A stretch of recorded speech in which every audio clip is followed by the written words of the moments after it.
大家好，歡迎翻嚟我哋嘅精油絲打 talk。你好，Wendy 老師。你好啊，Cindy 老師。上一集咧，我哋係講到咧，好多時候咧唔係產品唔得，而係咧用法、時機、分佈出現咗問題。咁今日第二集咧，我哋就延伸一個咧細軟頭髮最常問嘅問題，到底咧幾耐先洗一次頭咧係最好嘅？咁 Cindy 老師，咁你嘅頭髮咧係屬於細軟，亦都係係冇染燙過，係長度咧亦都係比較長。咁你自己以前咧係每日洗嘅係咪？咁係啊。後來咧你又嘗試隔日洗啦，甚至係3日先洗一次。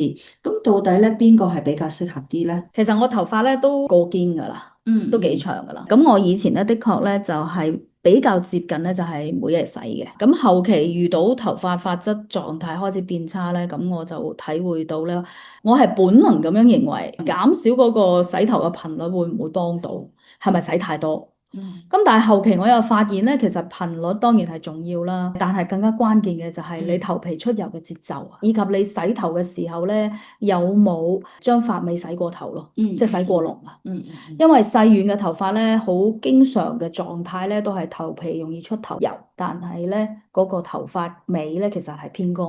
嗯咁如果你淨係減少次數咧，係解決唔到兩個問題，因為你嗯，頭皮就出油，係。頭髮又偏乾。咁你應該要洗頭噶嘛，嗰啲油係太多啦。但係頭髮你洗得太多，佢又已經乾噶啦，咁你再洗咪更乾咯。即係兩邊不討好。兩邊不討好，係啊。你真實出油嘅節奏又係點嘅咧？對於我嚟講咧，洗頭當日咧，洗完頭咧，嗰個頭皮係好舒服嘅。第二日咧就會開始有少少頭油噶啦。嚇，咁第三日咧我就好明顯覺得咧，真係要洗啦。係，因為你個頭殼頂你會發覺自己嗰啲頭髮好似開始有少少笠笠地啦。咁所以我自己嘅結論咧，就係好似我呢啲咁樣細軟髮絲嘅人咧，就比較舒服或者比較穩定嘅頻率咧，就應該係每2日洗一次咯。點解唔係3日先洗一次咧？聽起嚟咧，好似即係你洗少啲，可能對頭髮嘅養護更加好。呢個就係好多細軟頭髮會誤解嘅地方咯。即係第三日先至洗嘅話咧，其實你個頭皮咧就已經係好油噶啦。因為我頭皮比較容易出油咯。咁但係更加常見嘅結果咧就係頭皮油啦。髮根咧就黐住咗頭皮，咁睇起嚟咧就好似即係好笠啦，係啊，冇型啦，你做唔到型噶啦。咁嗰個髮尾咧2日咧你就係摩擦啊、吹風啊、靜電啊，咁再加上油脂分布唔均勻咧，佢反而係更加容易打裂。咁一打裂你一梳咪好容易會扯斷啦。係啊係啊，咁你太耐唔洗又唔係咁好咯。咁每日洗咧，係咪一定就係唔好嘅啦？嗬？咁又唔一定。咁如果你每日都可以洗嘅話咧，只要你滿足兩個前提。第一咧就係你洗頭水咧嗰個清潔力啊，唔好太強啦嚇。咁第二咧，你就係一定要做到淨係洗頭皮咯，因為你都要知道自己嘅洗頭水個性格啊。如果佢係清潔力比較強嘅嗰啲咧，咁你就洗頭皮就唔好即係捽咁多頭髮尾啦。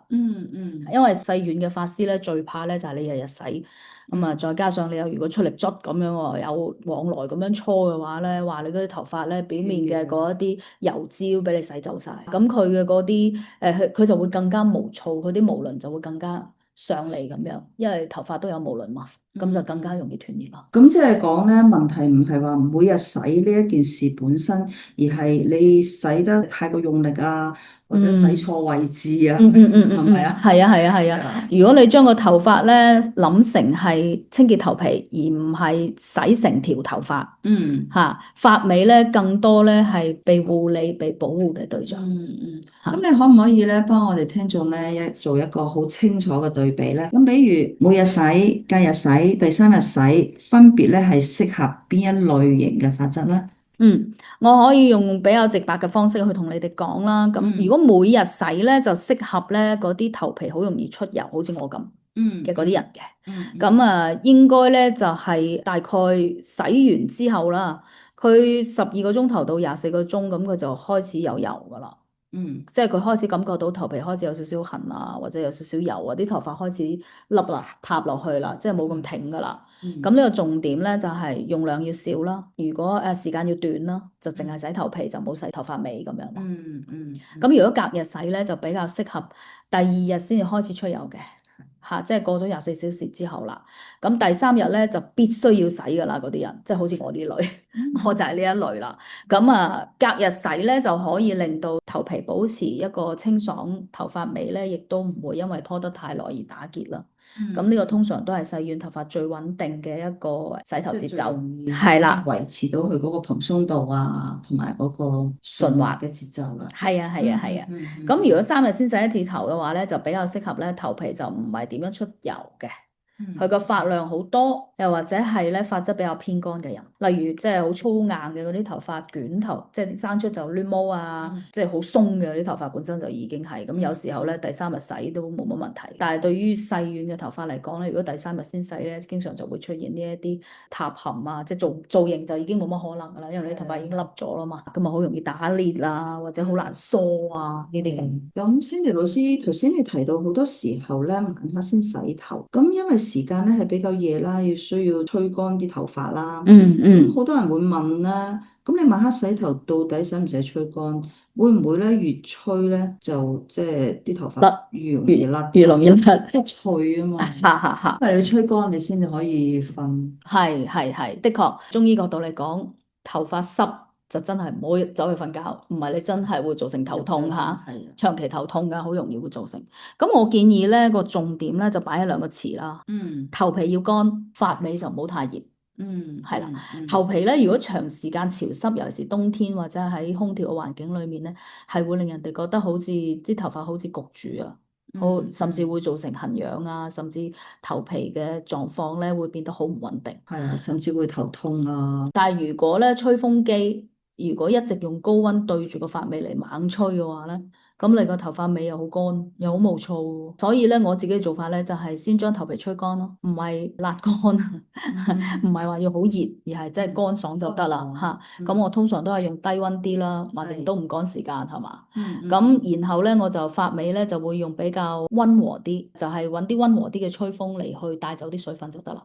咁最後咧就係用少量嘅嗰個 serum 咯，嚟去保護，嚟去做保護嚇，去護理。咁呢一個咧，你第2日嘅頭皮就唔會覺得好似仲係焗住啊，或者好似烤到好乾啊咁樣。咁仲有冇啲簡單嘅自測咧，俾我哋聽眾朋友知道咧，自己到底咧係每日洗啊，即是話係隔日先洗嘅咧？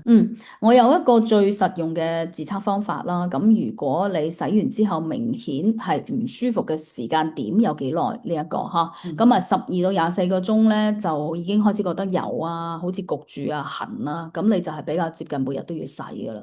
但係咧你選擇嘅嗰啲洗頭水啊呢一啲咧就相對用一啲比較溫和啲嘅，同埋你洗嘅時候嘅時間唔好咁長啦，唔好洗成幾分鐘啊咁樣咯，因為你日日洗啦嘛，即係要更加精準咯。咁如果係第2日先至開始油嘅，第3日明顯就一定要洗嘅，即係呢啲通常都係隔日洗㗎啦。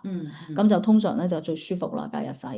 咁如果2、3日都唔油嘅，而且佢哋個髮量係偏多，髮質係偏乾嘅，咁你可以拉長到第3日先洗，但係都要需要睇下係咪會好容易打裂啦，啲頭髮好棘啊，係咪好容易即係話起嗰啲毛啊咁樣咯嚇。有時你會睇到啲髮尾咧好似翹起身咁。咁另外仲有一個好重要嘅觀察咧，就係你如果越拖得耐越唔洗梳嘅時候咧，嗰個拉扯就會變大，就好容易斷裂係。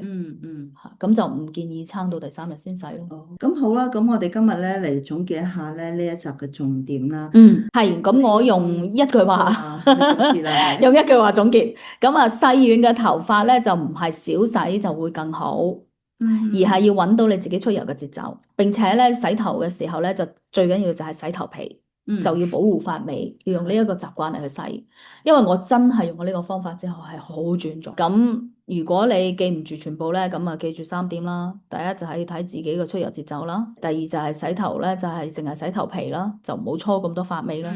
咁晚黑如果係洗頭嘅話咧，頭皮要吹乾啦，髮尾就唔好太熱啦。最好就做多啲髮尾保護嘅工作咯。好。咁我哋下一集咧，我哋會進入大家好感興趣嘅話題咧。點解外面咧有好多洗護咧一沖就滑？嗰種絲滑感咧，到底係啲乜嘢嚟嘅？咁佢同堆積同埋髮質咧係有冇乜嘢關係咧？咁我哋下一集再見啦。好啊，下集見啦。拜拜。拜拜。